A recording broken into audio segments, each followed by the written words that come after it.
One of the biggest buffs for the current GO Battle League season actually didn't happen in the Great League, it happened in the Master League, with Yveltal gaining a buff towards Oblivion Wing, a move that was previously solid, but never anything crazy, but now it is absolutely crazy.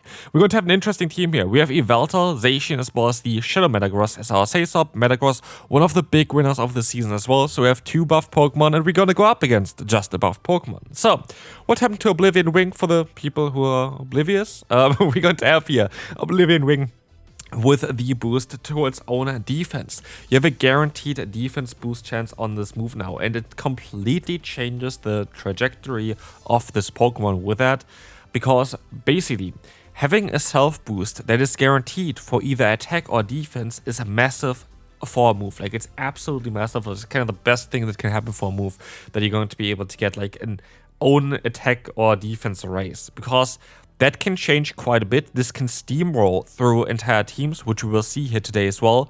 There was one time where Yveltal was able to destroy an entire team fully on its own without having to go into any of the other Pokemon, just because of the boost that you're going to be able to get from Oblivion Wing. And this is now honestly such a big game changer for this Pokemon, but that's something that we have to still talk about as well.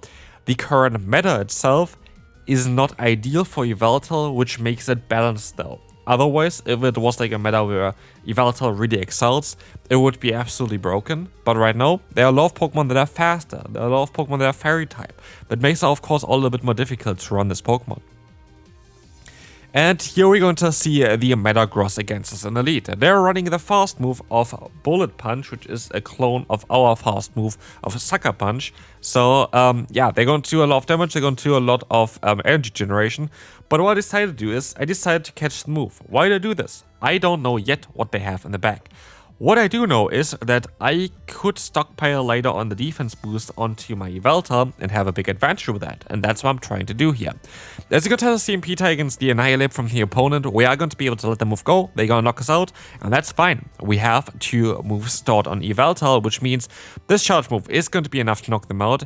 In comes now the next Pokemon, the Primarina, and we can go for another move. And you might think I have a good answer in the back. I do have a good answer in the back. I don't really care too much about what I do here. Like, I either got the shield, which would have allowed me to just go for the Behemoth Blade, or I would be able to get the damage in, which we got here in this case, which allows me to just go for the full farm down. So there's nothing the Primarina will ever be able to do against me. There's nothing the Metagross ever will be able to do against me. And so we have a clear victory as we can move on to the next opponent, where we meet up against a Palkia Origin form. And Palkia Origin got nerfed a tiny bit by needing 5 extra energy for the harder hitting move Spatial Rent. And that's exactly what I tried to catch here. It is, by the way, ideal to have a non-Shadow Metagross. The reason why I don't have that one playing here is because I gave the Shadow Metagross already Shadow Claw for a video previously, but I didn't do it for my non-Shadow version. And I only have one Elite Fast TM, which I got from completing the last season. You get always an Elite TM from that. I will get, of course, more throughout the season because there's the Battle Pass, which always gives you like an Elite Fast and Elite Charge TM. But I didn't really want to use my last one just in case I need a different Pokemon where I need to use this well. I currently don't know which Pokemon that could be, but you never know, so I'd rather keep like one move, like one Elite TM there for that occasion, if I have the option at least, to have a different Pokemon that is doing kind of a similar thing. So like, yeah, Shadow bonus is actually not ideal on the Metagross, you'd rather have the bulk on it. Anyway, in comes Lunala here, and you might think this is going to be a great matchup. We're going to have your Dark Pulse, knock them out. And if you wonder why did I go for the Dark Pulse, it's because I don't think that an Oblivion Wing would have knocked them from that range, and I wanted to get the guaranteed KO. Of course, we do double super effective fast move damage, which puts them at half health. But at this point, we're going to be able to win guaranteed. My only lose con was, I think, if I went for the other move, they will survive to knock me out, then I had a lose con there. But like this, I don't have a lose con. I got enough energy to go for a close combat here. And that's easily going to be enough to knock out the opponent's Zacian. So off to a good start. With this team so far, we're going to be 3-0. And again, we see every single battle that I did with this team in today's video. So let's see on how it's going to continue. We're going to have Gyarados here in the lead. And you see me going for a bit of a questionable play. I don't really need to shield here. It is not necessary. but I don't have really the best answers to Metagross in the back, and that's why Metagross to Gyarados in the back. That's why I decided to keep my lead healthy. As you guys see the swap out here into the Melmetal, we were able to catch a Rock Slide, which is fantastic. Rock Slide is kind of needed on this Pokemon, as you need to hit Ho, and any other of the moves don't really do the same. So like Rock Slide is kind of needed on the Melmetal, but Melmetal itself, not the most common meta Pokemon. I don't think, though, it's a bad Pokemon. I think it's actually a very solid Pokemon, especially in the lead. I think it's a fantastic Pokemon because they have superpower. But as you can see, we're going to be able to align ourselves. But not only this, we can go for a close combat against the Ho-Oh, which is going to use a shield here, which is kind of weird. And yeah, we are going to be able to go for another Oblivion Wing, gets a shield from the opponent again. They can, take this hit most likely here as well. Oblivion Wing is coming through, doing some solid amount of damage, and we will see here as well that we can just let the move go at this point. We have so many boosts on our defense. Sacred Fire doesn't do enough damage, not even close, and we are going to be able now to still go for shields and knock out the Gyarados here with most likely the Oblivion Wing, which is, by the way, just a harder hitting move than the Dark Pulse. I do think, though, Focus Blast might be cool on Yveltal, just generally. I think that Focus Blast could have a lot of potential there, but we are, of course, running here the recommended moveset here. Don't really see the point of Dark Pulse that often. Like, yes, we had the one time there now with the Lunala. There were like one or two more occasions, which you're going to see here today as well, where I am going to use Dark Pulse, but generally I think Focus Blast makes more sense, gives you even coverage against a Pokemon like this one here, the Zacian. Of course, what should be just a neutral coverage, which is still better than not having any coverage at all, to be fair. So I do think it's kind of still maybe the ideal play to have Focus Blast on the Yveltal, as Dark Pulse really didn't help you out that much there. But anyway, we're going to have Palkia against us. We can take it, guaranteed, unless it's running Fire Blast, which is maybe we're going to see a Fire Blast today. Maybe from Pokemon that you don't even know learns Fire Blast. I did know about that one, but we're going to see it later on. We're going to have here the Palkia going for the Aqua Tail, going to knock us out. And in comes our Zacian. We actually get the perfect amount of farm. This is literally the most amount of farm possible before they get to another Aqua Tail and do damage against us. And with that, we're going to go into the matchup against the opponent Zacian with a very nice energy advantage, which means we're going to be able to guarantee align ourselves here and win this matchup, which is super important because you see, I have a Pokemon in the bag with the Yveltal that doesn't want to face a Zacian. But also, it doesn't want to face a Zekrom. And so Zekrom is going to be now a very annoying Pokemon for us to deal with, as we have to stop it straight. I do think, though, that Yveltal has enough bulk to survive one a super effective charge move here. Like, Fusion Bolt is a hard hitting move, but it's not going to be enough to knock us out. And we can see here, they can go for another hit, which is fine. I can let this go. I can, let them knock me out, because I can go for the full farm down here, which now allows me to guarantee get to the Behemoth Blade, which is a guaranteed KO against the opponent. No risk taken here, and we can move on to the next one. Actually, this is going to be the first set. I went 5-0, as you saw there. There was no loss in the set. And we can move on to the next one. Of course, it's early ranks here still, so there might be some funny opponents, some funny teams, and a funny Pokemon is going to come up against us here, which is Mewtwo. In comes Kyogre, and I decided to stay in here. I don't have the better answers in the back to this Pokemon. This is actually my best answer, and I know that I still have Metagross for the Mewtwo, so I'm not too worried about it. They let this move go. The funny thing is here, of course, Avalanche is now on Kyogre, which is cool and all. Like, they go actually for Surf, they don't even go for the Avalanche, it's fine. But basically, the one issue here is that I like all of the Pokemon that the opponent has. My best answer is actually Yveltal. As I let the Dark Pulse go through after I just bashed Dark Pulse for not being usable.